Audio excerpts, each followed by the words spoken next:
am surrounded by wrestling fans. Not sports entertainment fans. Professional wrestling fans! Professional wrestling! This is it! This is us standing up! This is the Wrestling Matters Podcast, a podcast that stands up for professional wrestling. Why? Because wrestling matters. So join the revolution, because the revolution is now. Well, enough is enough, and it's time for a change! Professional wrestling! This is it! This is us standing up! Yes! Yes! Yes! Yes! Yes! Yes! That's 13-14!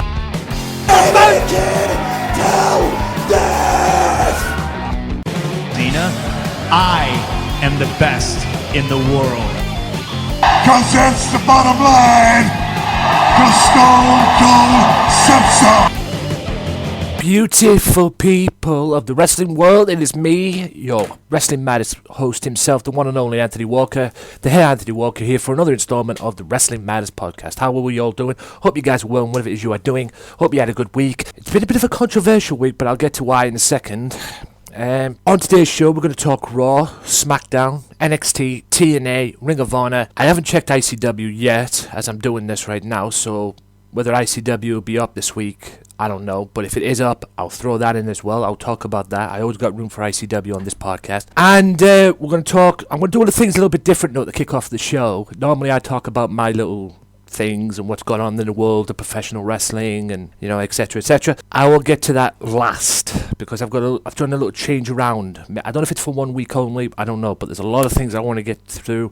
There's a lot of things I want to do first before I do all that, so that will come in the last part of the podcast, guys, so stay tuned for that. That will be coming in the last part of the podcast, so listen out for that and stay tuned for that. We're going to kick off. I'm going to tell you a little something that's went down this week, and then we're going to go to part 3 of the Michael Larkin interview that I did with him. So that will come next, and then it'll be Raw, SmackDown, NXT, and the usual stuff from there on. And then it'll be my little rant that I usually do now, but I'm going to do it at the last podcast. So that's all to come on the podcast straight. Stay tuned for that.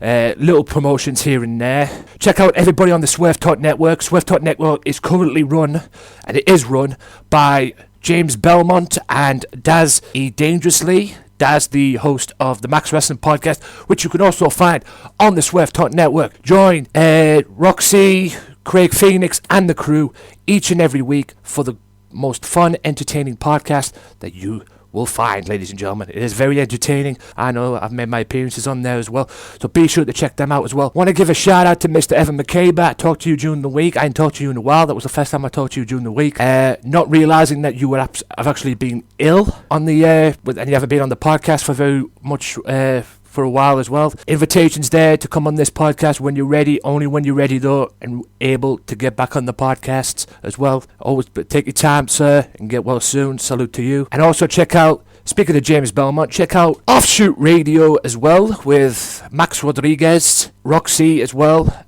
and the host himself, the mastermind behind the Offshoot Radio, the brainchild himself, Mr. James Belmont. Cool cat.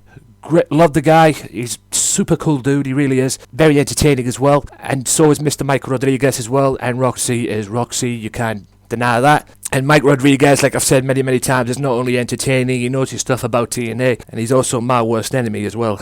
Because that beat, I know I keep bringing this up, but that beat the clock thing still haunts me, and I want my revenge. Speaking of beat the clock, check out Kenny as well. Check out Sunday Segway TV as well. Not just the Sunday Segway podcast that you can also find on the network as well. Be sure to check out the Sunday Segway TV that he's doing on YouTube as well. I will put all the links in the description below.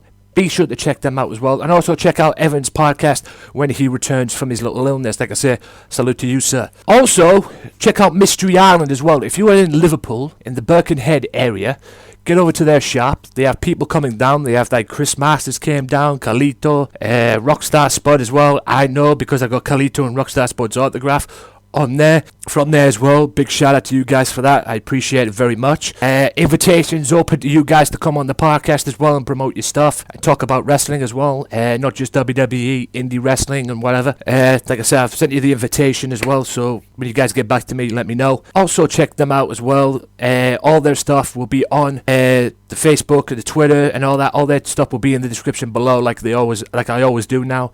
All the stuff is in there as well. Be sure to check them out. David Anderson is absolute super cool cat. He really is. I love the guy. He's done wonders for me in terms of helping me promote and, well, yeah, promote away my podcast. It's mainly because of him that I've got over 1,000 likes on the Facebook WM podcast page. Facebook.com/WM podcast on that. At WM podcast on Twitter as well for more information on the Wrestling Matters podcast. And be sure to check all of that out. Also, right, more promotions later on. Now I want to get into this quick little thing that I found out during the week. It's a sad day when you're up all night, you know, having fun, talking to a few people on Twitter, online and that. Then you come to the realization that a breaking news hit on that day, just as you're about to go to bed. Chyna died. That's right. Chyna, the DX bodyguard, Triple H's manager and girlfriend as well, before the whole thing was Stephanie. Shocked to hear that she has died at the age of 45. Many people believe that the drugs came back to haunt him because it's very well documented that she took drugs and everything, and it was the last time I saw anything to do with Chyna, she was promoting herself and pushing to get into the Hall of Fame. Whether that'll happen now, I don't know. But I'm pretty sure WWE are probably shitting themselves right now at the thought of it, but or at the thought that they might have to put her in and everything just in case. But she deserves to be in any way, shape or form. I mean, look what the girl did. She's the former Intercontinental Champion, former Women's Champion, changed the face somewhat of the women's division, and she was the first woman or first female to be in the Royal Rumble, and made, and led to moments with Beth Phoenix eliminating Great Khali in the Royal Rumble once and everything.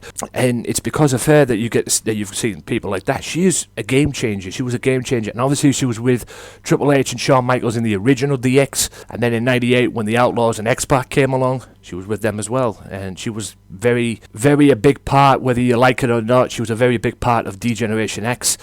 That was my memories of Chyna as well. Those times where she went to Japan and wrestled over there as well. I never got to see any of that work, to be honest, but I remember her well. She had a feud with Chris Jericho at one point, and hell, at one point the WWE were even considering putting the WWE title on her. All that kerfuffle at SummerSlam and everything.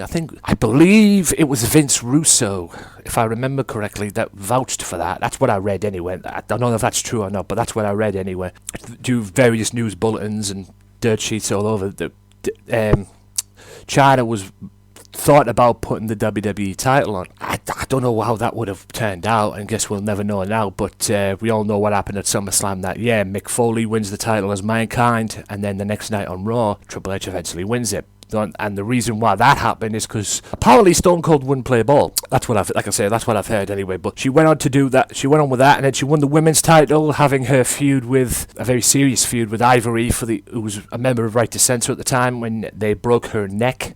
Whether it was the storyline or real thing, I don't know, but they broke her neck, that power driver situation, which led to her coming back at the Royal Rumble, when she eventually ended up losing, doing her necking again, and then she came back at WrestleMania and literally beat the shit out of Ivory, winning the women's title, her first women's title, and leading to a match eventually with Lita, if I remember correctly, with their match at Judgment Day of that year as well. But yeah, but it's just she deserves, no matter what you think of her, drugs, porn, whatever you think of her at the side, take all that and throw it away and think about the contributions that she made to WWE, the contributions she made to the wrestling business. She does deserve to be in the Hall of Fame. I mean, it's a debatable thing. I'm sure there's been a lot of debates about whether she deserves to be in the Hall of Fame or not. I know Vince Russo has been very vocal of it. I've seen that on YouTube as well.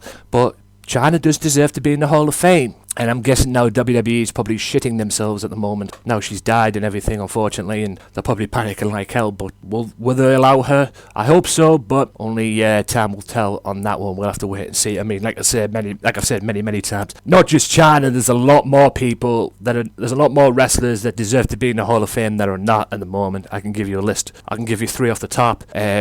Bulldog, Ravishing Rick Rude, and Owen Hart. And apparently, from what I've read as well, they've also made peace with Martha, his wife. That's what the whole thing is about. So hopefully that will be done very, very soon. Whether it will or not, I don't know. But that's 3 there off the top of my head that deserve to be in the Hall of Fame.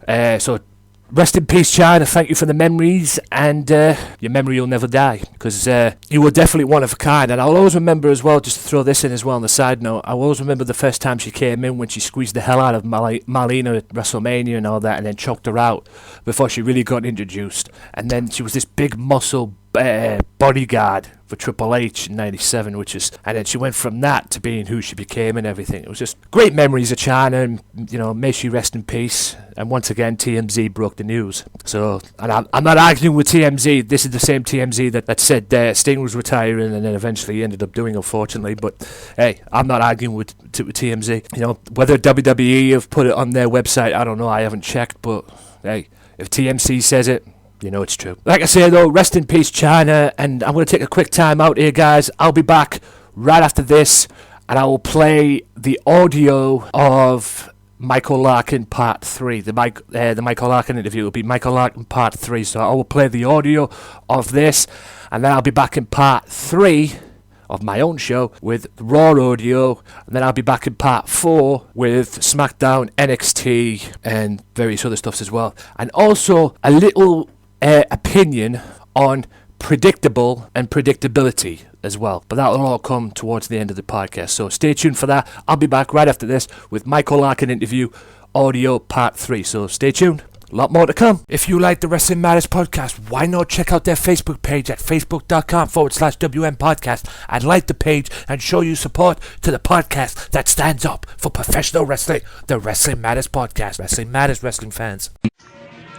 There's only one wrestling podcast that gives you honest, uncut opinions and the most unique trivia since WWE did The Weakest Link. And the only place you can hear the show-stealing podcast promo every single week. Covering WWE, TNA, Ring of Honor, Lucha Underground. Max Wrestling Podcast is the place for you. Join myself, Evan Money McCabe, the Phoenix, and the Butcher.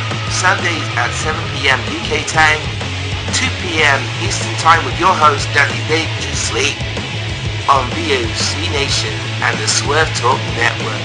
Go to maxwrestling.wix.com/maxwrestling or follow us at maxwrestlinguk for more details. Give in to the madness.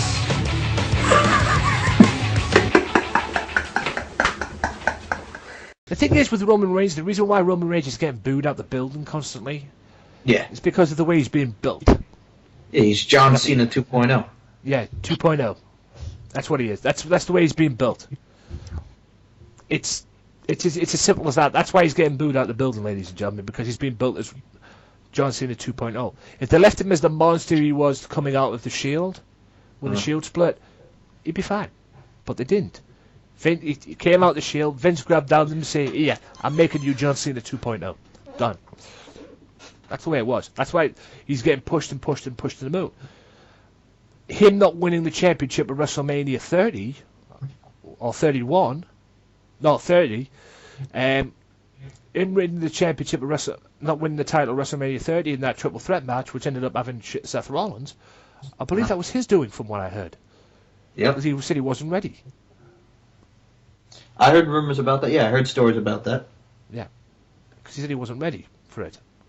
So, it is what it is.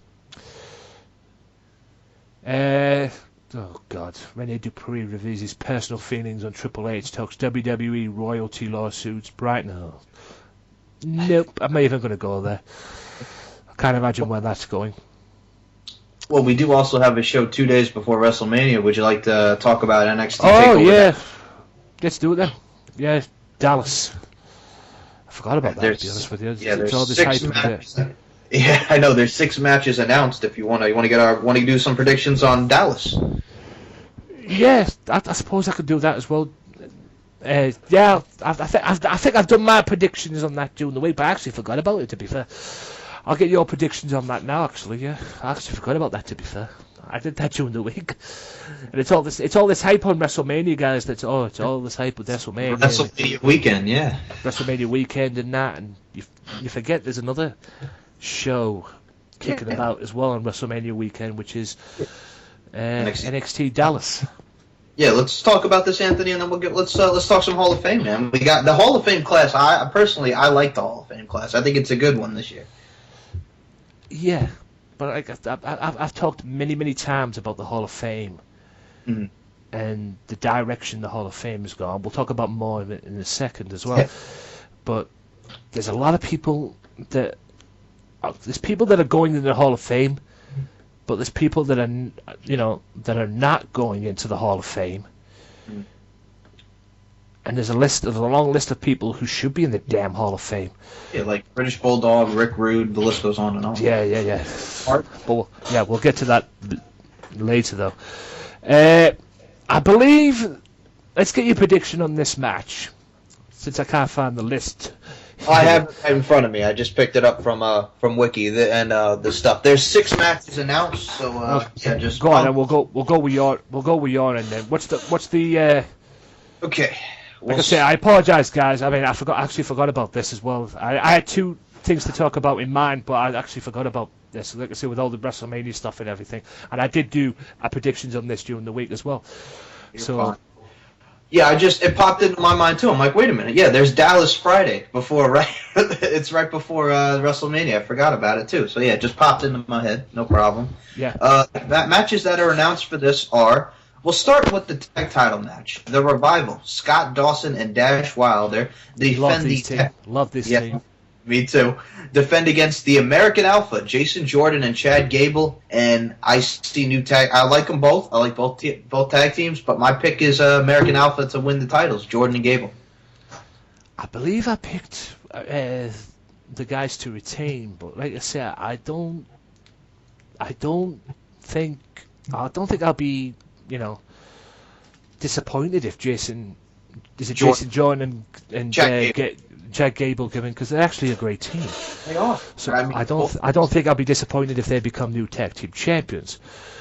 But this team is it the Revival? The Revival, yes. Scott Dawson, Dash Wilder. Dawson and Dash and Dawson, as they called, or as they were called first before they were called the Revival. This team is a modern day Brainbusters. It's a modern day, Anderson-like team, and I could see these two being major players on the main roster. And I think, as I said, I went for these two to retain, but I won't be disappointed if Chad Gable and Jason Jordan become new champions. I won't be disappointed at all. But like I said, if I had to pick which one to go with out of the two, I would probably say I like the Revival better than Jordan and Gable. But like I say, it's a win-win either way at the end of the day. But I went for Revival to retain because they dominated Enzo and Cass on the Roadblock show, which fucking should have been a new tag team champions on there. Like I said, less said about Roadblock the better. But I really do like this team either way, and like I said, I went for the tag team. I went for them to retain, but like I said, either way, Chad Gable or Jordan win, I won't be disappointed. They've earned their stripes. Definitely earned their stripes. The next one is actually one that was recently announced. Apollo Crews goes one-on-one with the Drifter, Elias Sampson. Now this comes after Johnny Gargano defeated Elias Sampson on NXT. Elias did not like that too much. He beat down Gargano after the match, and Apollo Crews made the save, and then Elias Sampson just walked off. My pick here is Apollo Crews. Yeah, I think this is another. I think it's got back to the point where now Apollo Crews is having these squash matches, like he used to do before he got put up to the thing, and they used to come in and have these Tyler Breeze was one. Ty Dillinger, I believe, was his first victim. Yep. I think it's got to the point right now where this is happening, and I remember that. Yeah, so it's Apollo's match to win. I went for Apollo on this one, definitely. Like I say, guys, sorry, I'm just trying to remember these guys. Like I say, right. we forgot about these. I forgot about this. I forgot all about this during the. I did a review during the week and everything. I actually forgot about it, to be fair. Like I said, with all the talk of WrestleMania and everything, and then, like I said, you talk about WrestleMania and you forget on the Friday that it's Dallas, the NXT in Dallas. So yeah, I mean, like I say, all in all, I went for the Revival and Apollo Crews to win. Yeah, right now I'm going with American Alpha and Apollo Crews as well. The next ones are actually the 4 big ones. We'll start with the NXT Women's Championship is on the line as Bayley defends against Asuka. Now, I won't have an issue if either one, wins. This is another win-win for me, but my pick here is for Bayley to retain over Asuka. Yeah. I think it's a little bit too early for Asuka to get the belt yet. Yeah. And Bayley's not done with what the heck she's doing anyway. And like I said, she's one of many NXT wrestlers that are very weary about going onto the main roster. So, yeah, I would probably say Bayley to retain on that one. Don't get me wrong, I love Asuka. Is it Asuka? Asuka, yes. Yeah, I love Asuka, but yeah, it's Bayley's match to win. For me, I definitely went with Bayley on that. Yeah. That was a no-brainer. Yeah, all right. So yeah, for me it's American Alpha, Apollo, and Bayley, and you are Revival, Apollo, and Bayley as well. So all right, let's go with here we go. The debuting Austin Aries one-on-one with Baron Corbin. Austin Aries. Austin Aries, that's a no-brainer.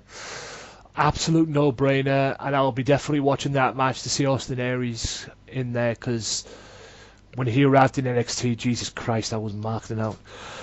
Like I say, TNA's lost is NXT's gain, and he fits there perfectly, and I can't wait to see what he can do on, or what he can really do in NXT when it comes to the main show as well. And agreed. All right, they could have picked a better opponent than Baron Corbin, anyway. But anyway, either way, Austin Aries all day long with that one. Do that. Now, another man making his debut, Sami Zayn, one-on-one with the debuting Shinsuke Nakamura. Now we're talking. Okay. Shinsuke Nakamura and the veteran himself, Mr. Sami Zayn. Oh my God, this is going to be out. This is going to steal the show. Yep, this will be the show stealer. Yeah, and I'm going. Like I said, I love Sami Zayn, and I won't be disappointed if he wins, but this is Nakamura's first match. Yeah, so Nakamura. It'll be an idiot. It'll be daft to have him lose his first match in there, although they did it with Sting in WWE. So they did. So anything could happen, but I would say Nakamura to win this match. I said Nakamura to win this match, and I'm sticking to it. So, but like I said, I won't be disappointed. I won't be disappointed if Sami wins. Be either way, like I said, most of these matches on here are win-wins because this whole card is going to be the weekend before WrestleMania. This might just steal WrestleMania with the way this is. Just these 6 matches. Yeah, like I said, I think Sami Zayn's pulling a Kevin Owens. Yep. Yeah, Kevin Owens wrestled on the weekend to take over, and then he did SummerSlam. So yeah. Yeah, so he's kind of pulling the Kevin Owens. So question is, will he be fit? Would he be fit enough? At least he's having a one-on-one match the previous day because on WrestleMania he has to go into a ladder match. Yep. And quite frankly, Kevin Owens had a ladder match on TakeOver and went into a one-on-one match with Cesaro the next day. Yep. So I think Sami's got the best deal out of that one. He does. All right, now let's get like I said, I'm going with Nakamura on that one. Okay. Sorry about that. And in the main event, rematch from the last one, Finn Balor versus Samoa Joe for the NXT Championship. I think it's time that Samoa Joe gets that belt. Samoa Joe to win the NXT Championship. I would say that as well, but question is, are they still, because like I say, he's another one who's weary about going into the main roster. Yeah, Finn Balor, you're right. Finn Balor. Are they really to pull the trigger on it? Because I have heard a lot of rumours that Mr. Anderson, and I'm not talking about Kenneth Anderson, I'm talking about Carl Anderson, and Doc Gallows are heading to the main roster straight away. They're not coming to NXT, they're going straight to the main roster. So, question is that what I've heard a rumour that is that what Mr. Balor's waiting for? Because if he goes on there in the main roster with them two are on, everything will be cool, everything will be smooth, it's all good at the end of the day. So, but like I say, he's another one who's weary about going on the main roster, and it's not just him as well. Triple H has held him back in that respect as well. So, I want to see Samoa Joe as the NXT champion, but question is, it's all about the question of whether or not, what they're doing with Finn Balor. Is he going to the main roster? Is he going there? I pick Finn Balor to retain. I picked Finn Balor to retain, but like I say, it's a case of, is he going to the main roster? Are they holding him back again still because he's weary about going to the main roster? Because he's made it very clear that he's questioning the logic, and I think he even said at one point that going to the main roster would be like taking a step down instead of a step up. So is this rumor true that he's waiting for his boys to come over from the Bullet Club to go to the main roster? I don't know, but that's the questions we'll have to answer at TakeOver. At the end of the day, I picked Finn Balor to retain. All right. Yeah, and I'm going with Joe to win. Like I said, either way, it's another win-win. I'm looking forward to the whole night. So yeah, that's NXT TakeOver Dallas. Yeah, I'm like I said, if Joe wins, I won't be disappointed. But you have to think about whether or not, if you believe the papers or you believe the dirt sheets and that, you have to think of what direction are they going with Finn Balor. Is he going to the main roster? Is he going to, is he staying on NXT? Is he ready? Is he going to go to the main roster? Or is he, like I say, because he's one of a list of many people that is weary about going to the main roster, which is understandably so, quite frankly. Sure. Right, Hall of Fame it is then. I mean, I agree with you, man, but the only thing, I have the Hall of Fame up right here, Anthony, and the only inductee that I don't see who it's going to be inducted by is the Big Boss Man. And two other things I'm hearing is we might be having another Warrior Award this year, and I don't know about a celebrity inductee. I heard rumor it could be, one talk was Cyndi Lauper, who rightly deserves it. Another talk was Regis Philbin. Yeah, I'd take Cyndi over that. Yeah, if that's the case. I'd take Cyndi over that, considering she was at WrestleMania 1. Sting's going in it, as we know, which is fucking deservedly so. And he is being inducted by Ric Flair. Perfect fit. Yep. Perfect fit. As we said earlier on, Vader's been inducted by Stan Hansen. Vader's inducting Stan Hansen into the Hall of Fame. I would have said JBL on that one, to be honest. If not with JBL, with Jacqueline earlier on. I still don't get why the Dudley Boys are taking it, but like you say, maybe it's the Attitude Era. I don't know. And next year, Jacqueline's going to be inducted in, and it's also been cleared, ladies and gentlemen, that the Freebirds are going to be inducted into the Hall of Fame by the New Day, which is very much so a fit as well, because we all know the New Day is like the Freebirds. Go on. Will you die if Michael Hayes gets to wear a unicorn on his head? I think I'd quit my life. You do know it's probably going to happen. They'll probably put the unicorn on his head. He'd probably do it for the banter and everything, Yeah. but I mean, I would like to see. I know it's not going to happen, but I'd like to see the Freebirds beat the crap out of the New Day. To be honest, yeah. You stole our gimmick, damn it! Boom, boom, boom. But I know that's not going to happen. I know. Now, you mentioned JBL should have inducted Stan Hansen. The Godfather is being inducted by both Bradshaw and Farouk, the APA. That's a perfect fit as well. Mm-hmm. I mean, at the end of the day, I don't know why Bradshaw's been on that one as well, but at the end of I could probably see why. No, he wasn't, was he? He wasn't in the Ministry, was he? Godfather of the Ministry. He was in the Nation. Yeah, he was in the Nation. And, Farouk was the leader of the Nation at one point. Yeah. As well, before The Rock took over. So, it's understandable in that respect, but like I say, I would have probably let Bradshaw induct, or let the APA induct Jacqueline. Yeah. Probably give that role to the Dudley Boys. Don't know. But yeah, Big Bossman is the only one who does not have an inductee as of right now. It'd be who to induct him, though? I don't know. I would probably say Vince McMahon on that one, just because with the corporation. I was going to say he spent most of the time with the corporation and everything, and he was his bodyguard at one point. So I have a perfect fit for Boss Man, but I don't know if they get him. Jim Cornette, because of the whole Jim Cornette, Big Bubba Rogers connection there. Yeah, but I think, I don't know, stranger things have happened, and True. Cornette has made it very clear about his feelings about the WWE, so, but it's like I say, stranger things have happened, and that. But like I say, it goes to the list. I mean, all these guys, all these people are going in the WWE Hall of Fame and everything, and yet there's no Ravishing Rick Rude, which pisses me off. How that guy's not in the Hall of Fame, I will never know. Glad the Boss Man's in it. Freebirds probably deserves it as well. Sting, defo. Yeah, definitely. Godfather, in a way, yes. Well, that was his, out of all the gimmicks that he did, your Kamas, and all that, Kama Mustafa and everything. The Papa Shango, I think, the Godfather, I think they feel is one of his best gimmicks that he got over. Yeah, definitely. Yeah. He got over definitely with the Godfather role as well. And the Papa Shango thing worked, but it did, but Godfather was definitely his best. No question about that. Jacqueline feuded with Sable. Yep. One of the original women's wrestlers back in the day. And she's had a role in WCW as well. Miss Texas. Miss Texas.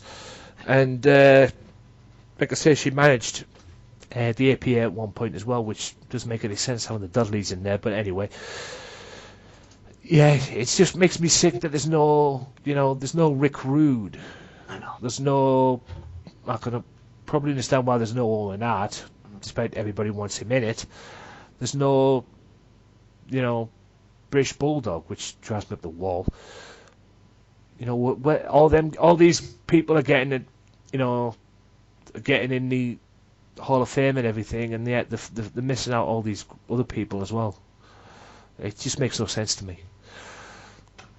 It really doesn't make any sense. Doesn't.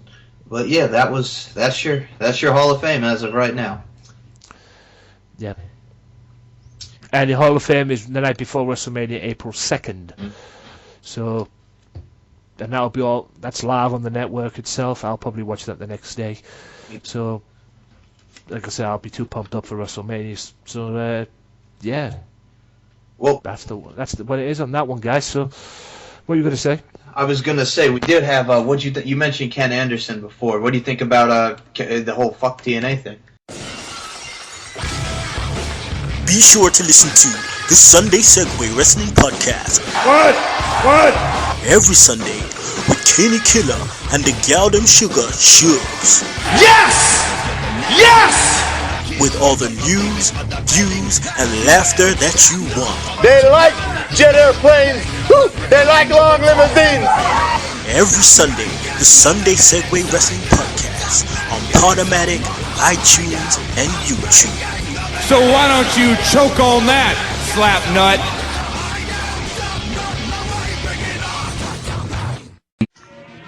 There's only one wrestling podcast that gives you honest, uncut opinions and the most unique trivia since WWE did The Weakest Link.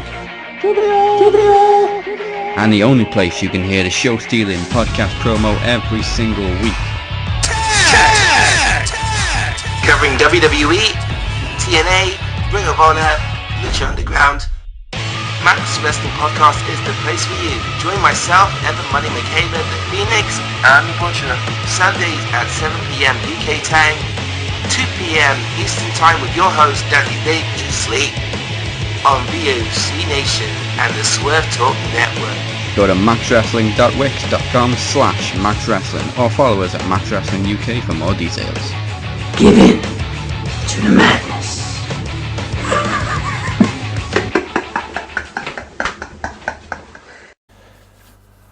Hello everybody, my name is Anthony Walker, the HD80D here. We're back with you for another Raw review. Now you're probably thinking to yourself, what's going on? Where's the live streams? Where's the Google Hangouts and everything?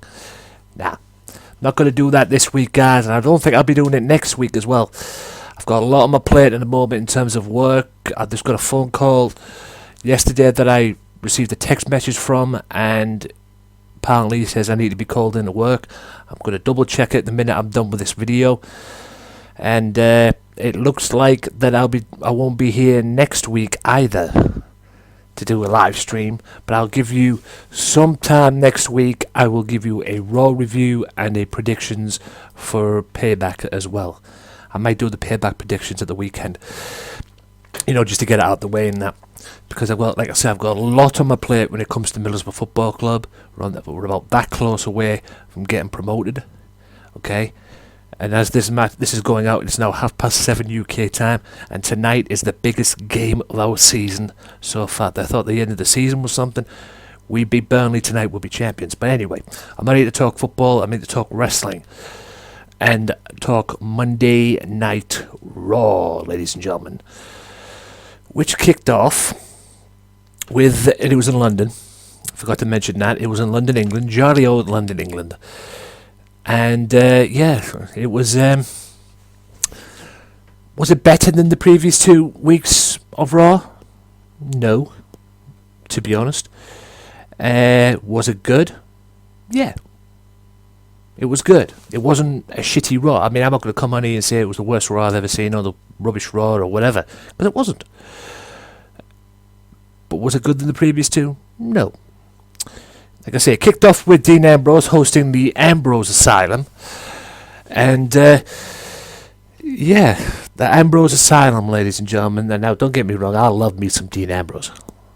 The Ambrose Asylum, it's just a beautiful thing, man. I mean, kudos to Shane McMahon, who was the host, who was the guest on the show, by the way.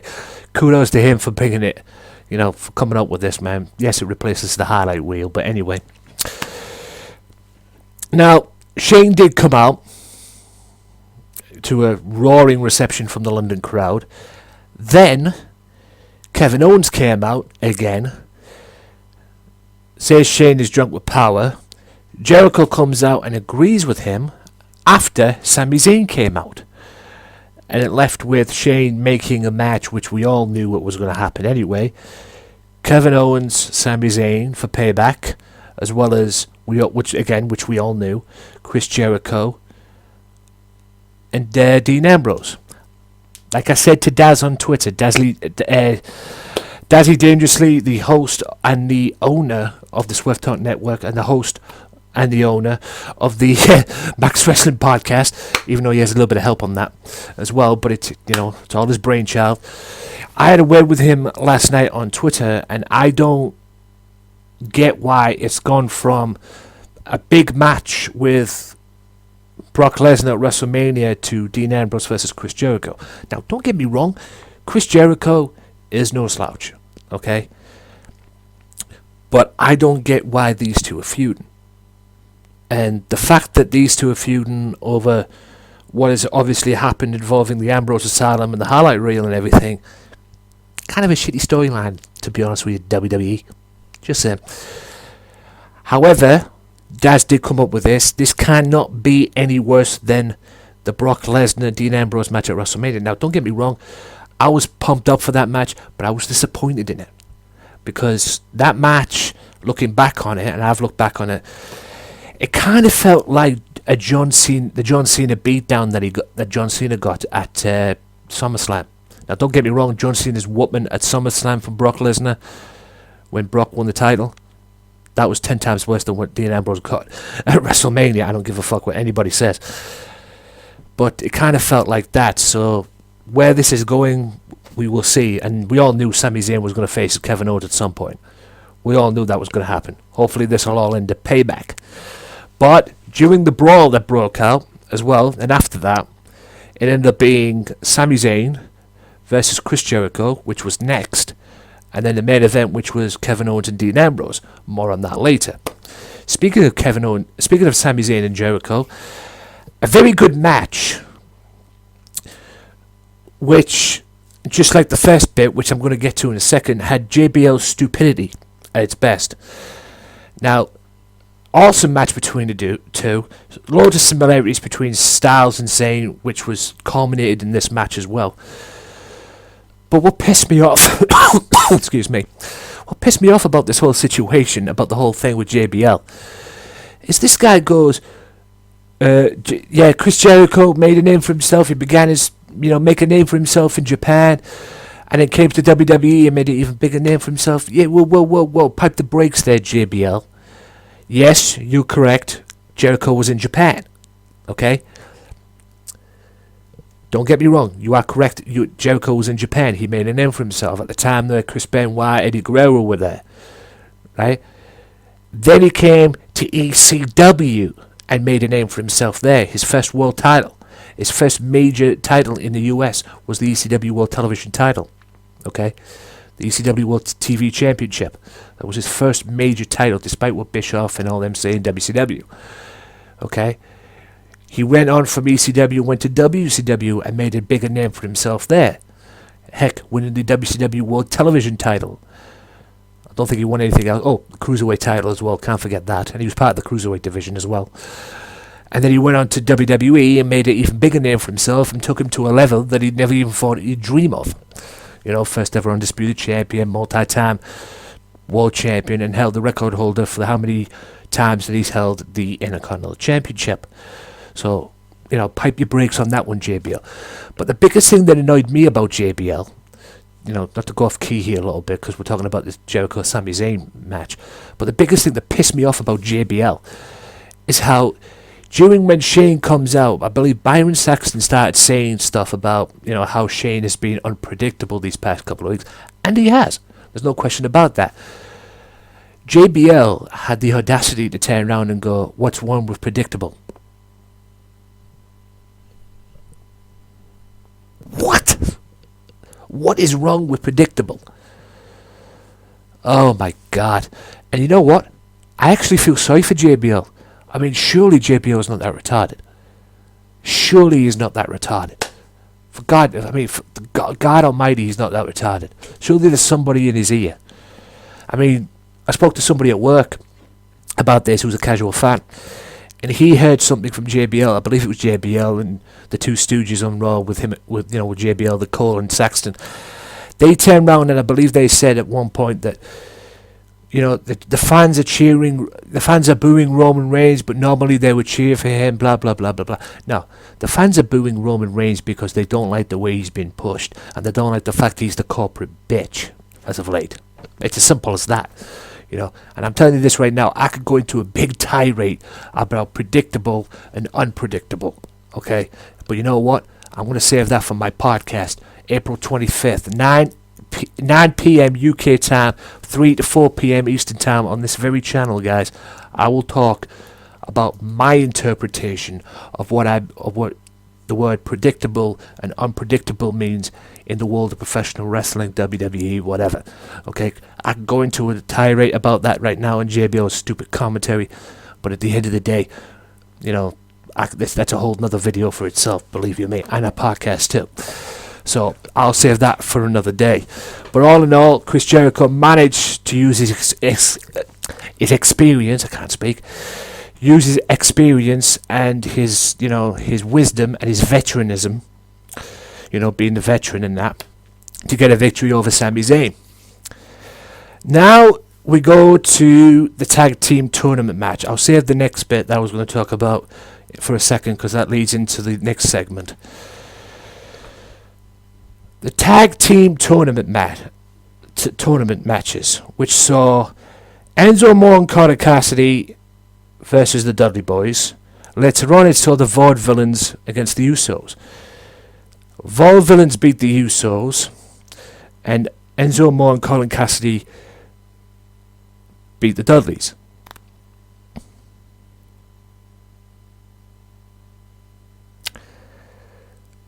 There's seeds there planted for what's going to happen. Now, don't get me wrong, it seems that Enzo Amore and Colin Cassidy and Dudley Boy's plan is being right out the corner. Because it was planned or rumoured that Enzo Amore and Colin Cassidy were going to be fighting the Dudleys at Payback, but it didn't seem that way because the number one contenders match for the tag team titles is taking place at Payback between the Vaudevillains and Enzo Amore and Big Cass. And it seems that NXT's taken over, guys. And credit to both these teams because they both won. Thankfully, the Usos didn't win. And I've got nothing against the Usos, but you know, many people believe that the Usos are the John Cena of the tag team division. More on that another day. So it seems that Enzo Amore, but I can't see Enzo Amore and Colin Cassidy winning this match. I think the Vaudevillains are going to win it. I mean, I'm giving you an early prediction. If there's an ounce of God in this world and an ounce of humanity, Enzo Amore and Colin Cassidy deserve a shot at the New Day. Should the New Day still be champions? But I can't see it happening. The seeds are planted, guys, for the Dudleys to come running down and cost Enzo Amore and Colin Cassidy a shot at the tag team titles. The seeds are planted. Because Enzo Amore and Big Cass won the match against the Dudleys. Do you actually think they're going to take this line down? No. It's not going to happen. Storyline-wise, they're going to want revenge. So, we've got Enzo Amore and Colin Cassidy against the Vaudevillains at Payback in the Tag Team #1 Contenders match. I hate to say it, I want Enzo Amore and Big Cass to win so badly, but I've got a funny feeling the Vaudevillains will be the next challengers for the New Day. And I hate to say it, I hope I'm wrong, but anyway. Before I go on to the main talker point that I want to talk about Baron Corbin first, who beat Fandango, and then prove that he has Dolph Ziggler's number. Okay? Dolph Ziggler's got his hands full with Baron Corbin at the moment. That's all I'm saying on that. Dolph Ziggler has definitely got his hands full with Baron Corbin. Big time. And hey, I've got nothing. Look, I'm not the biggest Baron Corbin fan, but I'll tell you this. I'll give the guy credit. Since WrestleMania, this guy's made a fucking impact on Raw. He's made a statement in the main roster. He comes up. I don't even think he's supposed to be in the Andrew the Giant Memorial Battle Royal. Well, at least I don't think he was anyway, because they never book that. They never promote that Battle Royal right anyway. But I don't think anybody expected him to win. And he did. And ever since then, he's basically kicked the fucking door down. And you know what? Salute to him. No doubt. Now we get to the main talking point. Now, before the Enzo Amore Big Cass tag team match, AJ Styles was backstage about to do an interview with the SmackDown voice, or the new voice of SmackDown, Mauro Ranallo. I hope I pronounced that right. I never pronounced that guy's name right. But you know who I'm talking about. Until he was interrupted by Carl Anderson and Luke Gallows, Big Doc, if you will. That's right, guys. They're back. And they started talking, catching up, and Luke and Carl thanked AJ for apparently putting a word in to get them to WWE. Which leads to what happened next. Because Roman Reigns came out and had a confrontation, came out in a segment, and he ended up having a confrontation with AJ Styles.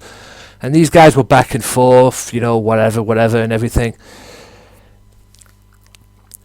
And, they all made a statement. It was like a build-up hype kind of thing, like a debate. Well, I wouldn't say it was a debate. It was like what was going to happen if a boxing match, somebody's going to do this and everything like that. There was no brawls or anything. It was just like a verbal confrontation to build up the hype for their match at Payback. When Styles walked away and walked up the aisle, out of nowhere, Carl Anderson and Doc Gallows jumped Roman Reigns and attacked him and beat the hell out of him.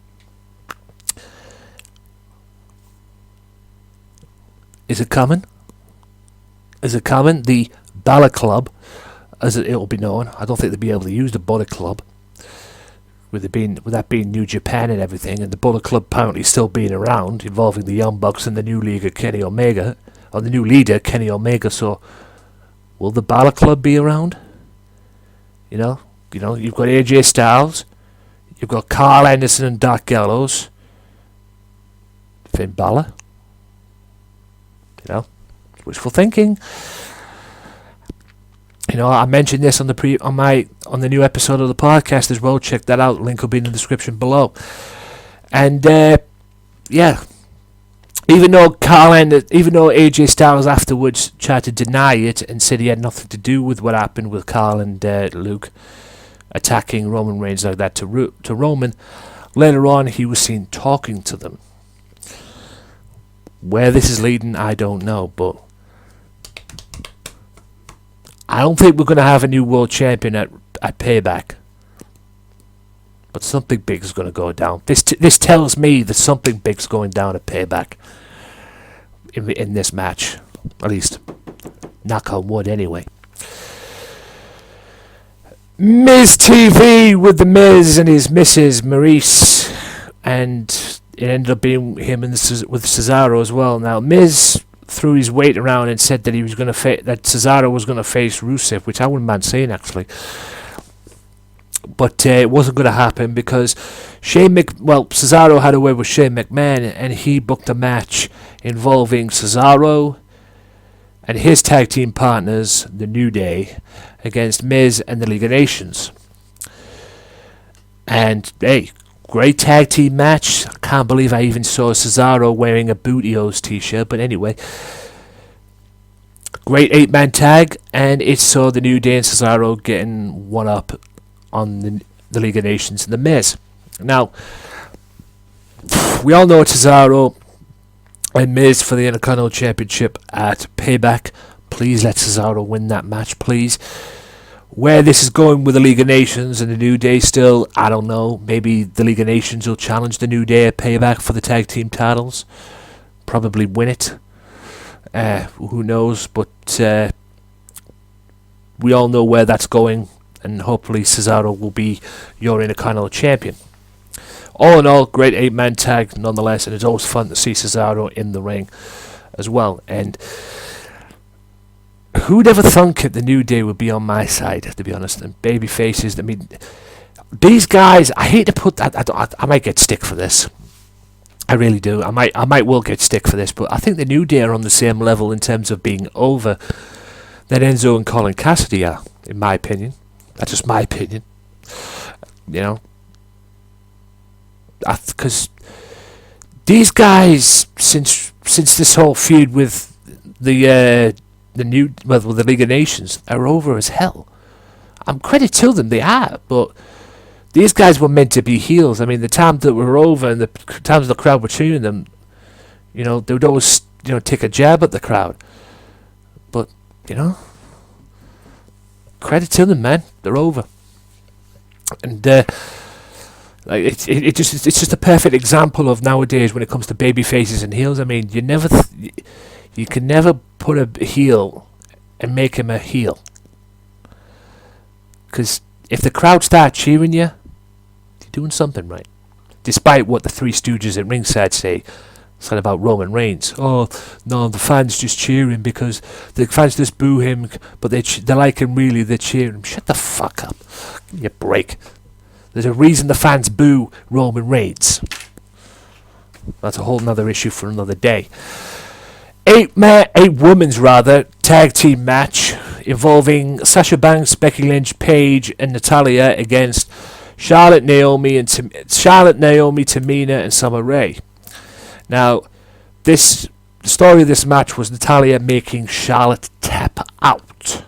Just like she said she was going to do before the match in that little promo.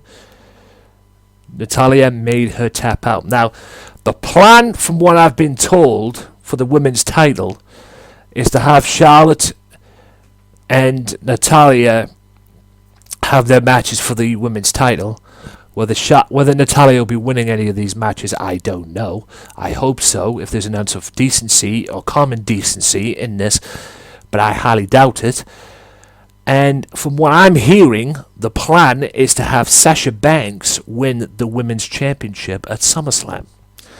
Apparently, she was supposed to win it at WrestleMania until the triple threat match and everything, until they decided to add Becky Lynch into the phrase. That's just a rumor, guys, okay? That's just a rumor that I've heard. Whether it's true or not remains to be seen, but it seems that they're going down a different route. It's going to be, it's basically going to be it seems to be going to be a carbon copy of the NXT match these two had for the NXT Women's title, except it's going to be for the WWE Women's title, because it seems it's going to be Ric Flair in Charlotte's corner and Bret Hart, from what I've seen on the advertising anyway, Bret Hart in Natalya's corner. So We may see two legends fight at their Payback. We have to wait and see. But yeah, should be intriguing nonetheless. What else is there? Oh yeah, Apollo Crews getting pushed over Heath Slater. Poor Heath Slater in the the now 3 for the time being at the least social outcasts, since Adam Rose has been suspended due to violating the policy that WWE have in terms of drugs. I'm not even going to go into that. I've read some comments over the Twitter pages and everything on Twitter and everything. I'm not even going to go into that. I could be here all day with that. But apparently Adam Rose will not be around for very much longer, for a while, guys, due to breaking the violation of terms of use for their policy. And he will be suspended and he'll be off TV. So the 4 social outcasts for the time being at the most will be 3. It'll be Bo Dallas, Curtis Axel, and Heath Slater. So you'll have to get used to seeing 3 social outcasts for the time being at least. Not that I'll give a shit anyway, because they seem to be jobbing out to Apollo Crews at the moment. I don't know where this guy's going with his career in WWE, on the main roster at least. This guy's got all the potential in the world. But WWE is pushing him like they're doing in NXT. Give him some competition. It's a big time competition. You know, give him some big time opponents that he can feed off. You know, get them to put him over, because it's it's not looking good. Yeah, you're pushing him to the moon. Whether it's Vince McMahon's fetish for big muscly men, I don't know, but Apollo Crews is probably 10 times better than most of the muscly men that's been put over in WWE thanks to Vince McMahon. This guy's probably 10 times better than most of the stars that have got over that probably didn't even deserve to be over. Because this guy's so good in the ring. I'm worried that his push and his booking, creative booking, is going to drag him back down to square one again. I hope not, because this guy, no doubt, has got a future. Sorry if you heard that. That's just my... I'm going to get rid of that anyway. The Windows script host thing on my other laptop, it's doing my fucking nutting. But anyway...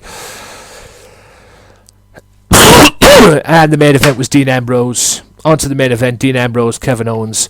A brawl which ended with Dean Ambrose beating Kevin Owens. But, with dirty deeds. But the story of the match was Jericho sneaking in and sneak attacking Dean Ambrose, hitting him with a code breaker. And that's how Raw ended. All in all, a good Raw. Not a great Raw, not a shit Raw. A good Raw for me. And I will give it a 6 out of 10. Out of that for me. 6 out of 10, maybe 7. Go round about that route. It was a solid Raw. But like I say, it wasn't the West Raw. The previous 2 have probably been better. But it was okay. A lot of unpredictable stuff, and the only down. Let's just call a spade a spade. Let's just tell it like it is. The only downside to Raw for me was JBL's commentating. I'll leave it there. Okay, we'll be here all day otherwise. But 6 to 7 out of 10, maybe a 3 out of 5 if I'm scoring it that way as well. But all in all, I was very happy with Raw. Like I say, it wasn't the worst Raw ever, and WWE quit doing this storyline about, oh yeah, Shane for the 4th week in the Raw, he's going to be running Raw again. Just give him the fucking job already, okay? Just give him it. Okay, he's done very good. Please, just give him it. To say, here, there you go, run Raw. Done.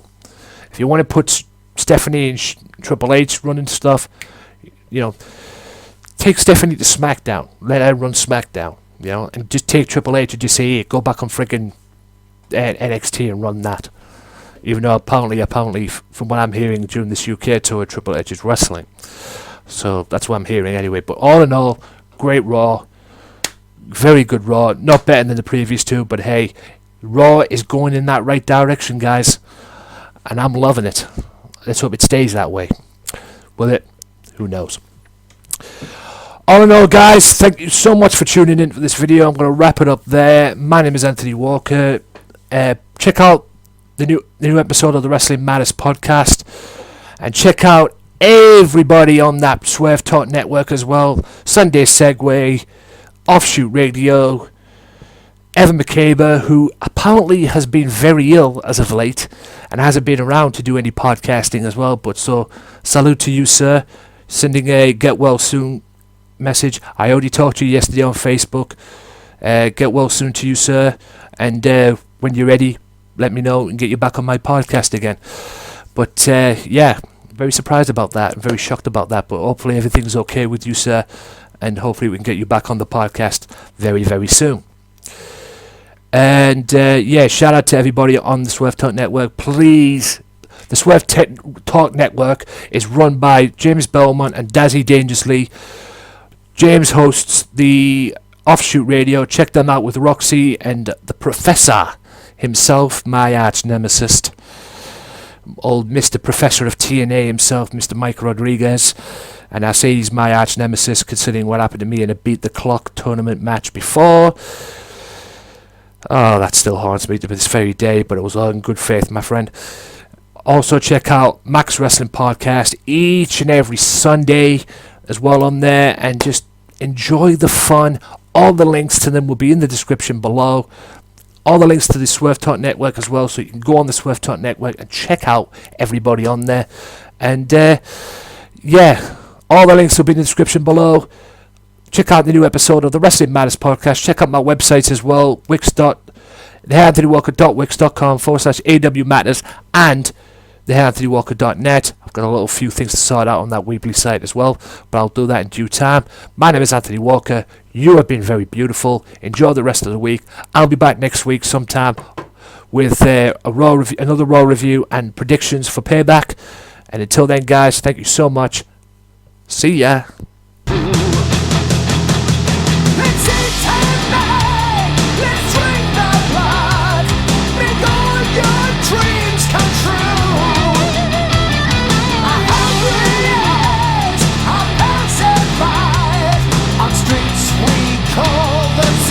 If you like the Wrestling Matters Podcast, why not follow the Wrestling Matters Podcast now on Twitter @WM Podcast for all professional wrestling news. Wrestling Matters, wrestling fans. Welcome back, ladies and gentlemen, to the Wrestling Matters Podcast. Hope you've enjoyed the Raw audio and hope you enjoyed part 3 of Michael Larkin's audio as well. The Michael Larkin interview chat we did. Now, ladies and gentlemen, I just want to make a quick claim here. Please go and follow Michael Cook.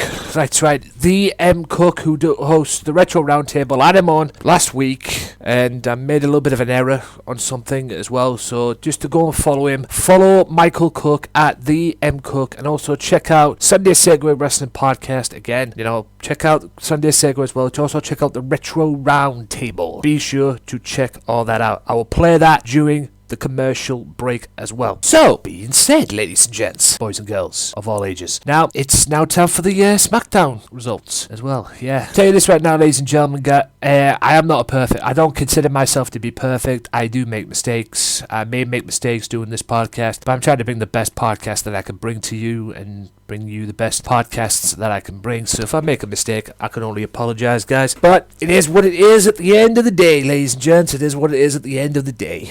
I bring you the best that I can bring you. Right, I'm not going to go through most of these. I'm just going to go through them briefly. I don't want to do this too long. Oh, excuse me. Miz with special guest AJ Styles. Now, this turned into Miz getting clouted by AJ Styles, which is not the first time that's happened. And Shane McMahon coming out during, I believe, what was a commercial break or an outro. I don't know what it was, but I think after he got beat by AJ Styles later on, which was AJ Styles the Miz, he actually got beat by AJ later on. That's what set up the match. And Mr. AJ Styles got the victory over Miz, and then Miz seems to get his butt kicked by Shane McMahon. Miz trying to throw his weight around. What happens? Shane McMahon puts him to sleep, and proves that he still got it, man.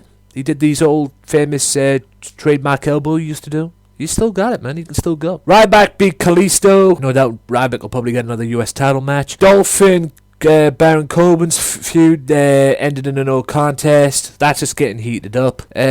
Truth defeats Fandango with, I believe, Goldust being the special guest referee. I don't know when this feud's going to end between them two, but I wish it would. The Vaudevillains out of a bit of confrontation with Enzo and Big Cass. Natalia and Paige beat Naomi and Tamina. And yeah, Kevin Owens and Chris Jericho defeat the tag team of Dean Ambrose and Sami Zayn. Which, if I could think of this out, yeah, that's about that. Believe the confrontation between Shane McMahon happened during the commercial break. I'm not quite sure on that, but it happened anyway. And yeah, it's just more problems with Sami Zayn. I believe that was the rematch from Raw. I believe the Chris Jericho, Raw a couple of weeks ago at least. So, with that being said, ladies and gents, that's about wraps that up from SmackDown. So let's move on to NXT. And now a little bit of breaking news. You probably have all heard it. NXT was on Wednesday night, as it always is. 8 p.m. 7 Central on 8 Eastern, 7 Central on the WWE Network. Apollo Crews and Samoa Joe. Now, more on Samoa Joe in a minute as well. NXT Tag Team Champions American Alpha defeat Enzo Amore and Colin Cassidy in a non-title match. No Way Jose defeated Alexander Wolf. Nia Jax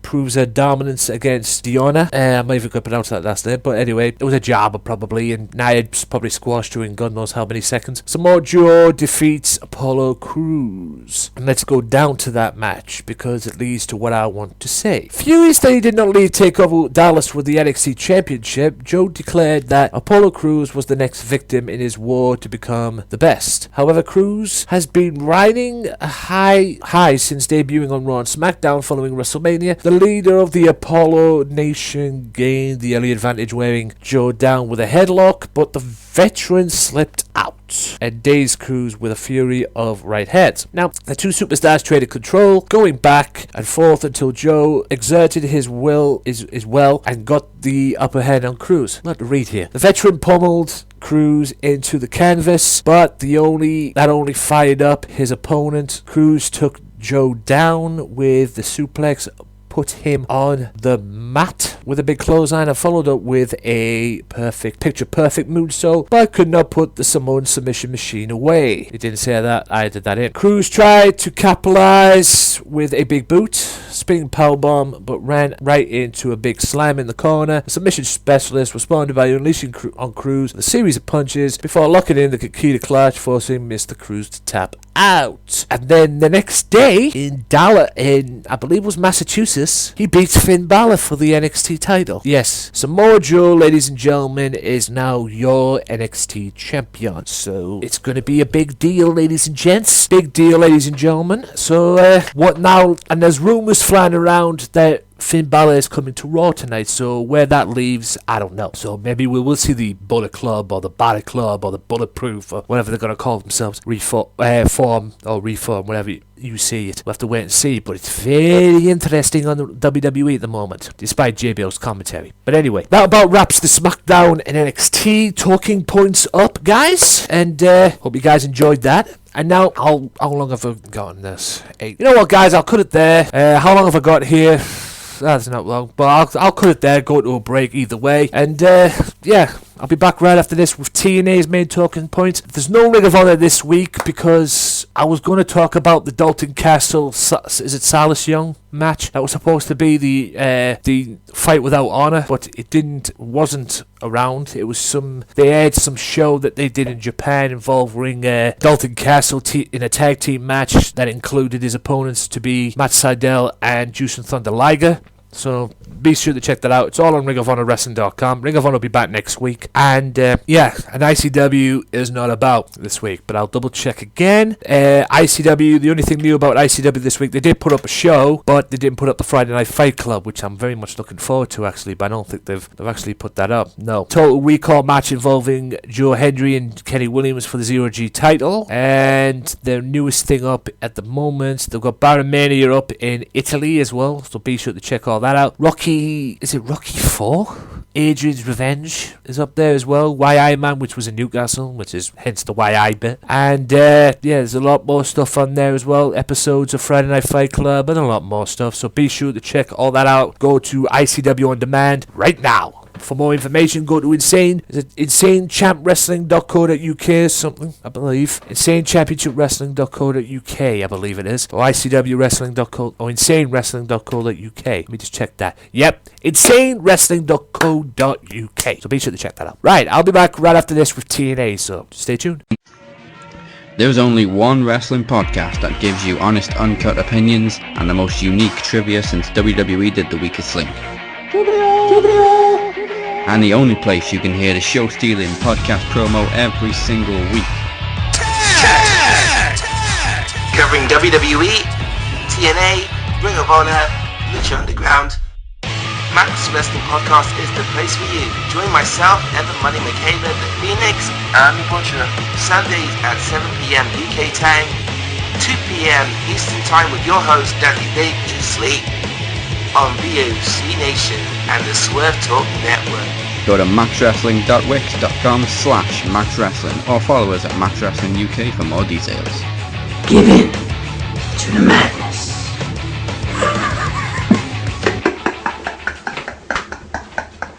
Welcome back, ladies and gentlemen, to the Wrestling Matters podcast. Now, this is the TNA segment of the podcast because, well, Ring of Honor was based on Japan. It didn't have the match that I was looking forward to, the Silas Young, Dalton Castle match. Hopefully, that'll be on next week. It was a match, 3 matches from their Japan tour, I believe, the match in Japan as well. Also, quick little thing on Ring of Honor as well. I saw Ring of Honor, is it Supercard of Honor? A little clip.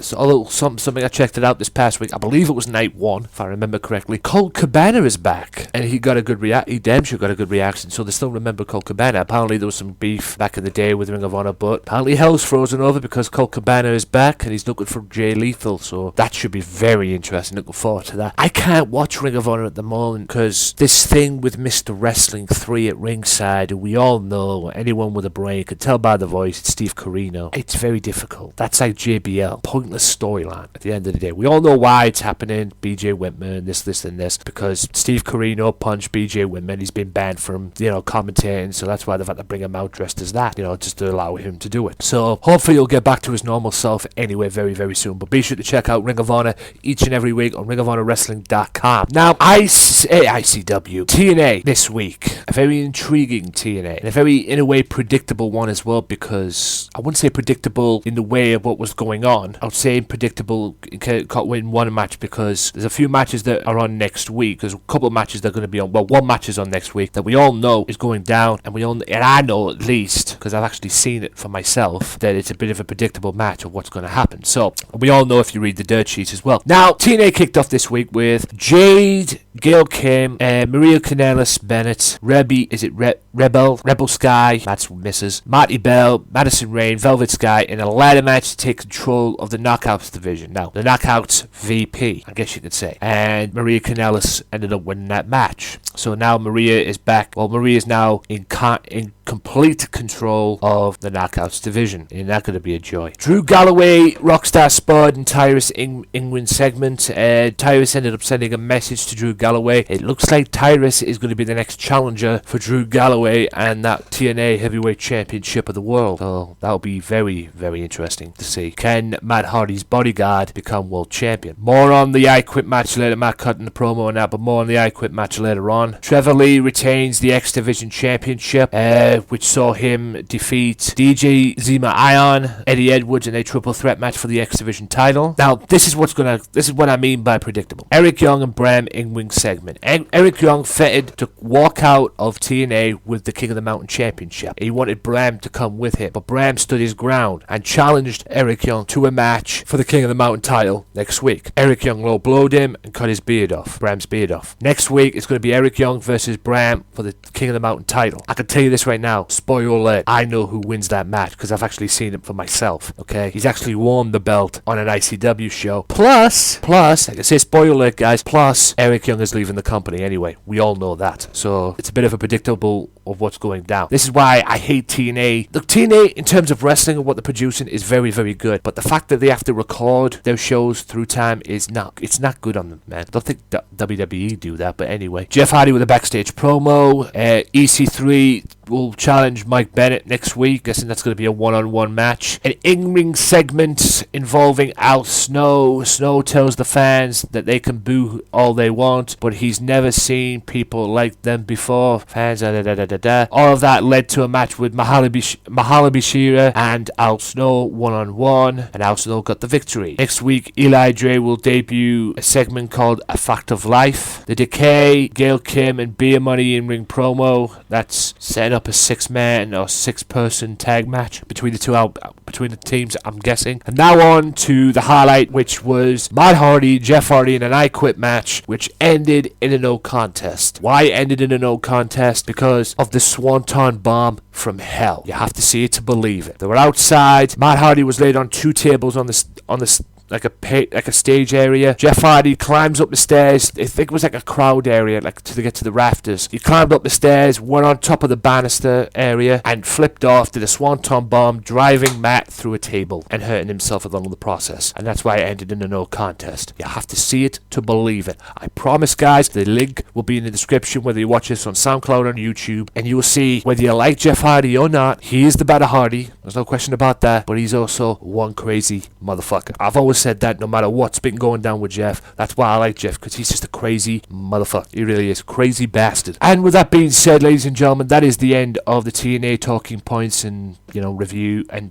run through. I'll be back right after this with the final part of the podcast. A little bit of outro and predictable versus unpredictable. My thoughts on that as well. And remember, it's my opinion. Everybody will have their opinion on it, but you'll find out what my opinion is right after this. So stay tuned. And we're back, ladies and gentlemen. Hope you enjoyed the part 2 of the Michael Larkin there, and now it's just basically time to say goodbye.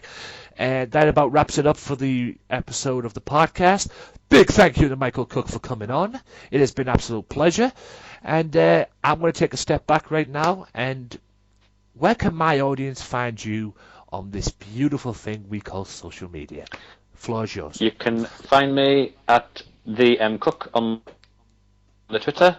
And we'll be doing some more retro roundtable for the Sunday segue with King of the Ring 1994 with Art Donovan on commentary. With how much does that guy weigh? Yeah, so, wasn't he the guy who was on the one? The guy who was on the old school Raw back in the day. Oh. Yeah, Gordon Bennett. Yeah, I remember him well. Yeah. So anyway, continue. That's it. That's okay. That's about it Twitter on that one then. Cook. Welcome back, ladies and gentlemen, to the final part of the Wrestling Matters podcast. And now I'm going to say what I wanted to say at the beginning of the show, but I decided to do things a little bit different this week. I want to talk my little, talk and what I wanted to talk about and everything. I'm not going to go into like too much detail or anything like that, guys. And there has been that much, but I've already said the main story, which was, the Bullet Club arriving, Chyna dying and so on and that. So what I want to talk about, guys, is something that came up on Raw. As you heard in the Raw audio earlier on, I talked a little bit about predictable and unpredictability in WWE or in wrestling in general. Now, JBL, like I said, let me remind you, JBL came up with a smart-ass remark on Raw. And like I said, I know it's probably not him that's saying it because he's probably got somebody in his ear. Some clown in his ear. And if JBL was any kind of man, he'd get off the fucking announce table, go backstage and clout the guy who's talking in his ear. But we all know he won't do it because 99%, I'll probably imagine it's Vince McMahon. But at the end of the day, what I was saying about that was in the Raw audio is, JBL, like I said, Byron Saxton said Shane's been predictable and unpredictable and that. Which he has been. He has been unpredictable. And JBL turned around and went, what's wrong with predictable? Well, I'll tell you what's wrong with predictable. Wrestling fans don't want predictability. They want to be able to be unpredictable. Like, they want to be able to... I'll give you a prime example of predictable nowadays. Roman Reigns' storyline, if you can call it that. Let's go back to when he won the championship, right? He won... They built this tournament up, and then they pushed him here and there and everywhere, He went out to WrestleMania to face Brock Lesnar, didn't come out with a title because Seth Rollins cashed it in, and Seth Rollins ended up being the man instead, apparently because Roman turned around and said he wasn't ready for it, which is fair enough. off, but the thing still continued then. And don't get me wrong, he had great matches. He had great matches with, he had a great feud with Bray Wyatt. He had a great match at a SummerSlam pay-per-view with Randy Orton and that, and,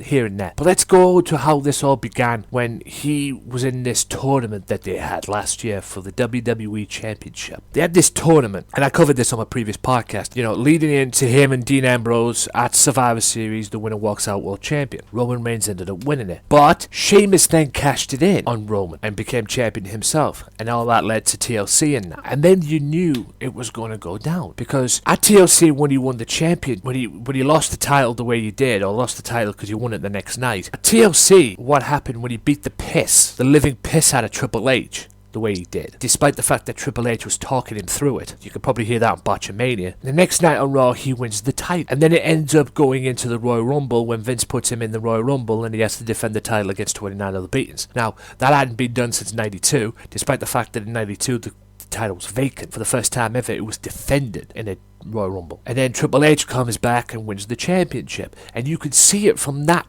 point on that it was going to be Roman Reigns that went on to win the triple threat match, or turned into a triple threat match with him, Brock Lesnar and Dean Ambrose to fight at Fastlane, and the winner advances to WrestleMania, which turned out to be the most boring WrestleMania ever. We all knew, wrestling fans knew our smart marks, and I'll admit I could be a smart mark too, because I'm not going to come out here and say that I'm a perfect wrestling fan, because I'm not. I'm a smart mark too, because I can see things coming a mile away. I mean, take for example, I believe I said this when Michael Cook was on as well, this once in a lifetime thing with Rock and John Cena. Once in a lifetime, yeah, correct. But even I knew from a mile away when Rock won in Miami at that Miami WrestleMania, when Rock beat Cena that night, I knew before long that they were going to have another match. You could see it. You could see the seeds were planted. It's a simple way. I mean, once in a lifetime, what the fuck they did that for, I don't know. But once in a lifetime, you could see it a mile away. You could see it again, it was going to be twice in a lifetime. I mean, WWE weren't going to let their number one guy, John Cena, lose that way without getting something in return. So, what happened? He lost at Miami. The following year, he got his revenge. And what a perfect way to get his revenge. He loses he wins the WWE Championship, which allows The Rock to pass the torch,